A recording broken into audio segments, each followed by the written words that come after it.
నీ దగ్గర డిగ్రీ లేదా? No problem. ఇన్వెస్ట్మెంట్కి జేబులో పైసా కూడా లేదా? No problem. మీకంటూ ఒక గాడ్ ఫాదర్ ఎవరు లేరా? అసలు అది ప్రాబ్లమే కాదు.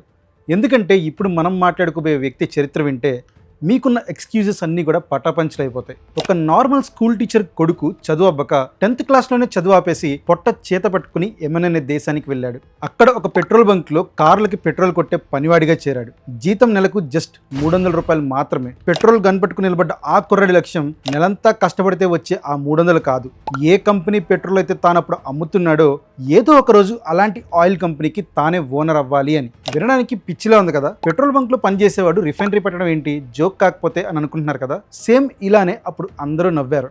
కానీ ఆయన నవ్వలేదు, ఆయన నమ్మారు, కామ్గా ఉన్నారు, చేసి చూపించారు. ఆయనే the God father of Indian business, Dheeraj Lal Harichand Ambani. ప్రపంచం మొత్తం ఆయన్నే ముద్దుగా ధీరుభాయ్ అంబానీ అని పిలుస్తుంది. ఈ రోజు రిలయన్స్ అంటే మనకి జియో గుర్తొస్తుంది, పెట్రోలియం గుర్తొస్తుంది. కానీ ఈ సామ్రాజ్యం వెనక ప్రభుత్వంతో యుద్ధం, బ్యాంకులతో యుద్ధం, పేదరికంతో యుద్ధం. ఒక సామాన్యుడు ఇండియాలోని స్టాక్ మార్కెట్ని ఎలా శాసించాడు? లక్ష్మీదేవి పిరికి వాళ్ళ ఇంటికి రాదు అన్నమ్మే ధీరుభాయ్ వాడిన ఆ చాణక్య నీతేంటి? ఈ స్టోరీ వింటే మీలో ఉన్న బిజినెస్ మ్యాన్ నిద్రలేస్తాడు. మరి ఆ చరిత్రని తిరిగేద్దామా? Let's dive in.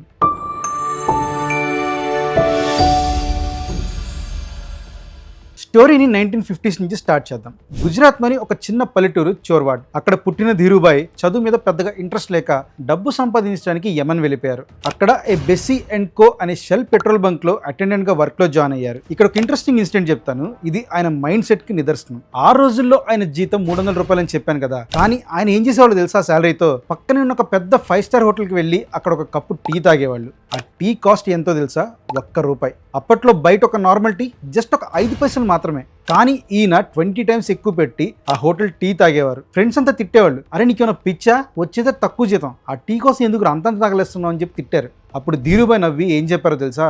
నేను అక్కడ టీ తాగడానికి వెళ్ళట్లేదు, ఆ హోటల్కి పెద్ద పెద్ద బిజినెస్ మ్యాన్స్, రిచ్ ఫెలోస్ వస్తుంటారు, వాళ్ళు బిజినెస్ గురించి ఏం మాట్లాడుకుంటారో, అసలు వాళ్ళు ఎలా ఆలోచిస్తారో వినడానికి వెళ్తున్నా అన్నారు. వాళ్ళు ఎలా ఆలోచిస్తారో తెలిస్తే నేను కూడా వాళ్ళ మారగలను అని చెప్పి ఆయన అన్నారు. ఆయన ఆలోచనలు అప్పుడే చాలా ఫాస్ట్గా, చాలా ఇన్నోవేటివ్గా ఉన్నాయి. అక్కడే ఆయనకి ఇంకొక అవకాశం కూడా దొరికింది. ఇది ఆయన మాస్టర్ మైండ్కి పర్ఫెక్ట్ ఎగ్జాంపుల్. అప్పట్లో యెమెన్లో రియల్ అనే కరెన్సీ ఉండేది. అది మామూలు కరెన్సీ కాదు, ప్యూర్ సిల్వర్, స్వచ్ఛమైన వెండితో చేసిన నాణ్యాలు. అక్కడ ధీరుభాయ్ ఒక చిన్న లాజిక్ పెట్టుకున్నారు. మార్కెట్లో వెండి రేటు బాగా పెరిగింది. ఎంతలా అంటే ఆ కాయిన్ మీద ఉన్న వాల్యూ కంటే కూడా ఆ కాయిన్లో ఉన్న వెండి వాల్యూ అంటే మెటల్ వాల్యూ చాలా ఎక్కువైపోయింది. $5 కాయిన్ వాల్యూ $5 అయితే ఆ కాయిన్ తయారు చేసిన సిల్వర్ వాల్యూ మాత్రం $10 వరకు వెళ్ళింది. ఇలా అందరూ ఆ కాయిన్ ని డబ్బులా వాడుతుంటే ధీరుభాయ్ మాత్రం ఆ కాయిన్స్ ని కలెక్ట్ చేసి వాటిని కరిగించి సిల్వర్ బ్రిక్స్ గా మార్చి లండన్కి ఎక్స్పోర్ట్ చేయడం మొదలుపెట్టారు. ఒక్కో కాయిన్ మీద కొంచెం కొంచెం లాభం వచ్చినా కూడా లక్షల కాయిన్స్ మీద భారీ లాభం వచ్చింది. 3 నెలల్లోనే లక్షలు సంపాదించారు. తర్వాత గవర్నమెంట్కి ఈ విషయం తెలిసి అవన్నీ ఆపేశారనుకోండి, అది వేరే విషయం. కానీ ఇక్కడ మనం అర్థం చేసుకోవాల్సింది ఏంటంటే జనరల్గా అందరూ కాయిన్స్లో డబ్బును మాత్రమే చూశారు. కానీ అంబానీ కాయిన్లో ఉన్న మెటల్ వాల్యూని ఒక బిజినెస్ మోడల్గా చూశారు. అదే డిఫరెన్స్. ఆయన 1958లో ఇండియాకి తిరిగి వచ్చారు. జేబులో $500 మాత్రమే ఉన్నాయి. గుండె నిండా చాలా ధైర్యం ఉంది. ముంబైలోని ఒక చిన్న చాల్ అంటే ఒక్క రూమ్ హౌస్లో ఫ్యామిలీతో ఉండేవాళ్ళు. మాజిద్ బందర్లో ఒక చిన్న టేబుల్, కుర్చీ, టెలిఫోన్ పెట్టుకుని రిలయన్స్ కమర్షియల్ కార్పొరేషన్ స్టార్ట్ చేశారు. మనందరం ఇప్పుడు చూస్తున్న రిలయన్స్ కార్పొరేషన్ అనేది అలా స్టార్ట్ అయింది. మొదట్లో సుగంధ ద్రవ్యాలు అంటే స్పైసెస్ని ఎక్స్పోర్ట్ చేసేవాళ్ళు. కానీ ఆయన కన్ను పాలిస్టర్ మీద పడింది. అప్పట్లో ఇండియాలో కాటన్ బట్టలు చాలా ఎక్కువగా ఉండేవి.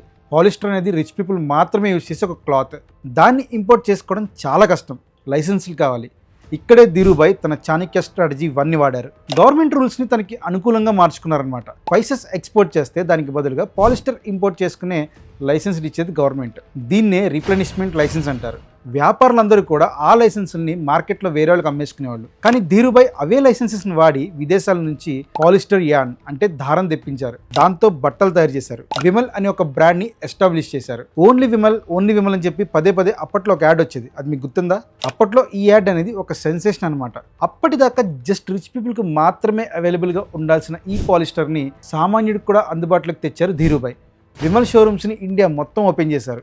ఒక్కసారిగా అంబానీ పేరు దేశం మొత్తం మారుమోగిపోయింది. అంతా బాగుంది, కానీ అప్పుడే అసలైన సినిమా స్టార్ట్ అయింది. బిజినెస్ పెరిగే కొద్దీ డబ్బులు బాగా కావాలి, ఫ్యాక్టరీలు కట్టాలి. బ్యాంకుల దగ్గరికి వెళ్తే పబ్లిక్లో ఎంత ఫాలోయింగ్ ఉన్నా కూడా నువ్వు ఒక కొత్త అతనివి, నీకు లోన్ ఇవ్వము అన్నారు.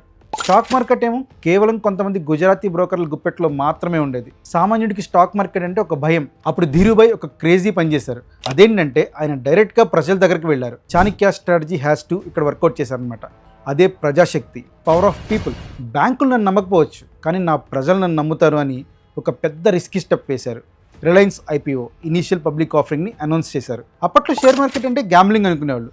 ఈవెన్ ఇప్పటికి కూడా చాలామంది అదే అనుకుంటున్నారు. కానీ ధీరుభాయ్ ఏం చెప్పారంటే, మీరు నా కంపెనీలో షేర్ కొంటే మీరు ఇన్వెస్టర్ కాదు, మీరు నా పార్ట్నర్. లాభం వస్తే కలిసి పంచుకుందాం, నష్టం వస్తే మాత్రం నేనే చూసుకుంటా అని చెప్పి ఒక భరోసా ఇచ్చారు. ఆ ఒక్క మాటే ఒక నమ్మకంగా మారి ఎంత బలంగా వెళ్ళిందంటే, మొట్టమొదటిసారి ఈవెన్ ఇండియాలో పల్లెటూరులో ఉండే రైతులతో సహా టీచర్లు, చిన్న చిన్న వ్యాపారులు, షాపులు ఉండేవాళ్ళు, ఇలా ప్రతి ఒక్కళ్ళు కూడా రిలయన్స్ షేర్లు కొనడం స్టార్ట్ చేశారు. రిలయన్స్ షేర్ విలువ ఒకటేసారి పెరిగిపోవడం స్టార్ట్ అయింది. 10 రూపాయలు ఉండే షేర్ ఒకేసారి 100, 200 ఇలా 1000 రూపాయలు కూడా దాటేసింది. సామాన్యులందరూ ఒకటేసారి లక్షాధికారులు అయ్యారు. దీని పీక్ మూమెంట్ ఏంటో తెలుసా?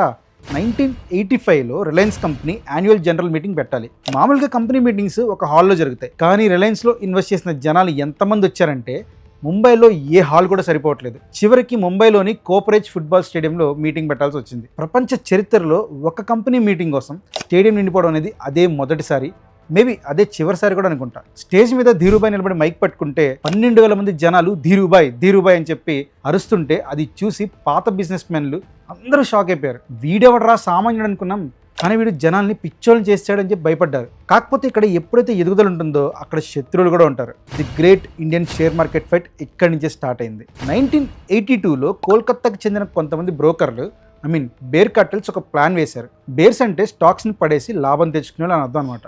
రిలయన్స్ షేర్ని పాతాళానికి తొక్కేయాలి అని చెప్పేసి వాళ్ళు డిసైడ్ అయ్యారు. అంబానీ పని అయిపోగొట్టాలి అనుకున్నారు. వీళ్ళ ప్లాన్ ఏంటంటే రిలయన్స్ షేర్ని విపరీతంగా అమ్మేయడం, షార్ట్ టైంలో సెల్లింగ్ అనమాట. మార్కెట్లో ఎప్పుడైతే అమ్మకాలు ఎక్కువ ఉంటాయో ప్రైస్ ఒక్కసారిగా పడిపోతుంది. ప్రైస్ అలా కనుక పడిపోవడం స్టార్ట్ అయితే భయంతో మిగతా జనాలు కూడా ఆ స్టాక్స్ నమ్మేస్తారు. అప్పుడు అంబానీ కంపెనీ వాల్యూ 0 అయిపోతుంది. ఒకరోజు అనుకున్నట్టుగానే మార్కెట్ ఓపెన్ అవ్వగానే బేర్ కార్టెల్స్ దాడి మొదలైంది. రిలయన్స్ షేర్ పడిపోవడం స్టార్ట్ అయింది. 1000కి పైగా ఉండాల్సిన రిలయన్స్ షేర్ ఒకటేసారి 131 రూపీస్కి పడిపోయింది. అలా స్లోగా 129కి 125కి ఇలా తగ్గిపోవడం స్టార్ట్ అయింది. అందరూ భయపడిపోయారు, ఫుల్ ప్యానిక్ మోడ్లోకి వెళ్ళిపోయారు. అంబానీ పని కూడా అయిపోయింది అనుకున్నారు. ఆఫీస్లో అందరూ ఒకటే టెన్షన్లో ఉన్నారు. కానీ ధీరుభాయ్ అంబానీ కూల్గా ఫోన్ పట్టుకుని కూర్చున్నారు. ఆయనకు తెలుసు వీళ్ళు ఏదో ఒక రోజు అటాక్ చేస్తారు అని. ఆయన అప్పుడే ఒక మాస్టర్ ప్లాన్ వేశారు. అదే ది ఫ్రెండ్స్ ఆఫ్ రిలయన్స్. ఎప్పుడైతే బేర్ కార్టెల్ షేర్ని అమ్ముతున్నారో మరోవైపు నుంచి ఫ్రెండ్స్ ఆఫ్ రిలయన్స్ అంటే అంబానీకి నమ్మకమైన బ్రోకర్లు ఆ షేర్లని కొనడం మొదలుపెట్టారు. బేర్స్ అమ్ముతున్నారు, బుల్స్ అంటే అంబానీ ఫ్రెండ్స్ కొంటున్నారు. రోజులు గడుస్తున్నాయి, బేర్స్ అమ్ముతూనే ఉన్నారు, బుల్స్ కొంటూనే ఉన్నారు. ఒకనొక మూమెంట్లో బేర్స్ అందరూ షాక్ అయిపోయారు. మేము ఇంతలా అమ్ముతున్నా కూడా ప్రైస్ ఎందుకు తగ్గట్లేదు అని అనుకున్నారు. ఒక ఫ్రైడే రోజు మార్కెట్ క్లోజ్ అయ్యే టైంకి అంబానీ తన బ్రహ్మాస్త్రాన్ని వదిలారు. అదేంటంటే కొన్న షేర్లన్నింటికి డెలివరీ అడిగారు. ఆ రోజుల్లో స్టాక్ మార్కెట్ లాజిక్ ప్రకారం మీరు షేర్లు అమ్మితే సెటిల్మెంట్ రోజున ఆ షేర్లని బయర్కి ఇవ్వాలి. మీ దగ్గర లేకపోతే మార్కెట్లో కొనైనా సరే ఇవ్వాలి. అంటే బేర్స్ దగ్గర స్టాక్స్ లేకపోయినా కూడా ఉన్నాయని చెప్పేసి చాలా తక్కువ రేట్స్కి రిలయన్స్ షేర్ని ఎలాగైనా పడేసేయాలని చెప్పి అమ్మేశారు. బేర్ కార్టెల్ దగ్గర షేర్స్ లేవు. ఇప్పుడు వాళ్ళ షేర్లు కొనాలి అంటే మార్కెట్లో ఎక్కడ దొరకట్లేదు. ఎందుకంటే మొత్తం అంబానీ మనుషుల దగ్గర ఆ షేర్లన్నీ ఉన్నాయి కాబట్టి. ఇప్పుడు సీన్ మొత్తం రివర్స్ అయిపోయింది. బేర్స్కి చెమటలు పట్టాయి. షేర్ కావాలి అంటే ఎంత రేట్ అయినా పెట్టాలి. రిలయన్స్ షేర్ రాకెట్లా పెరిగిపోయింది ఒకటేసారి. బేర్ కార్టెల్ బ్రోకర్లు దివాళా తీశారు. వాళ్ళ ఇళ్ళు, ఆస్తులు అన్నీ అమ్ముకోవాల్సి వచ్చింది. ఆ దెబ్బతో బాంబే స్టాక్ ఎక్స్చేంజ్ని 3 రోజులు మూసేశారు. ఆ రోజు ప్రపంచానికి తెలిసింది ధీరుభాయ్ అంబానీతో పెట్టుకుంటే మామూలుగా ఉండదని. ఆ తర్వాత ఆ డబ్బులతో రిలయన్స్ ఆయిల్ రిఫైనరీని కట్టారు జామ్నగర్లో. ప్రపంచంలోనే అతిపెద్ద రిఫైనరీ ఇది. ఇదే జామ్నగర్లో Anant Ambani pre wedding celebrations కూడా జరిగాయి. మీరు అందరూ చూసే ఉంటారు కదా. పెట్రోల్ బంక్లో పనిచేసిన కుర్రాడు ప్రపంచంలోనే అతిపెద్ద ఆయిల్ కంపెనీకి ఓనర్ అయ్యాడు. అది Dhirubhai range. Friends, Dhirubhai Ambani life నుంచి మనం నేర్చుకోవాల్సింది ఒక్కటే: డ్రీమ్స్ కెన్ బి రియాలిటీ. సరిగ్గా కళల కోసం కష్టపడితే అవి నిజమవుతాయి. దానికి కావాల్సింది డిగ్రీలు కాదు, డబ్బులు కాదు, జస్ట్ గట్స్, ధైర్యం. ప్రజలు ఆయన విమర్శించారు, ప్రభుత్వం ఆయన ఇబ్బంది పెట్టింది, మీడియా ఆయన్ని తిట్టింది, కానీ ఆయన ఎప్పుడూ ఒకటే మాట అనేవాళ్ళు: if you don't build your dream, someone else will hire you to help them build theirs. అంటే నీ కళను నువ్వు నిర్మించుకోకపోతే వేరే ఒకడు తన కళను నిర్మించుకోవడానికి నిన్ను కూలీగా వాడుకుంటాడు అని. సో మీరు కూడా కూలీ అవుతారా లేక కింగ్ అవుతారా? చాయిస్ మీదే. ఈ స్టోరీ మీకు గూస్ బంప్స్ తెప్పించిందా? అంబానీ గారి గట్స్ మీకు నచ్చితే కింద కామెంట్స్లో బిగ్ బుల్ అని టైప్ చేయండి. నెక్స్ట్ ఎపిసోడ్లో ఇండియాలో బిజినెస్ అంటే టాటా, అంబానీ మాత్రమే కాదు, ప్రస్తుతం ఆసియాలో అత్యంత ధనవంతుడు. ఒకప్పుడు ఆయన్ని కిడ్నాప్ చేశారు. ముంబై దాడుల్లో కూడా ఆయన చిక్కుకున్నాడు.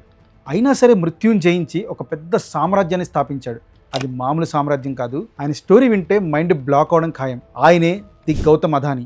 ఆయన స్టోరీని నెక్స్ట్ మీకు చెప్పబోతున్నాను. ఈ వీడియో మీకు నచ్చితే లైక్ చేయండి, మన ఛానల్ని సబ్స్క్రైబ్ చేసుకుని పక్కన ఉన్న బెల్ ఐకాన్ని యాక్టివేట్ చేసుకోండి. ఖచ్చితంగా ఏ కంటెంట్ మిమ్మల్ని అయితే డిసప్పాయింట్ చేయదు, మీ మైండ్ సెట్ని ఎంతో కొంత పెంచుతుంది. సో ఇలాంటి వీడియోని మీ ఫ్రెండ్స్కి కూడా షేర్ చేయండి. Until next time, signing off. జై హింద్.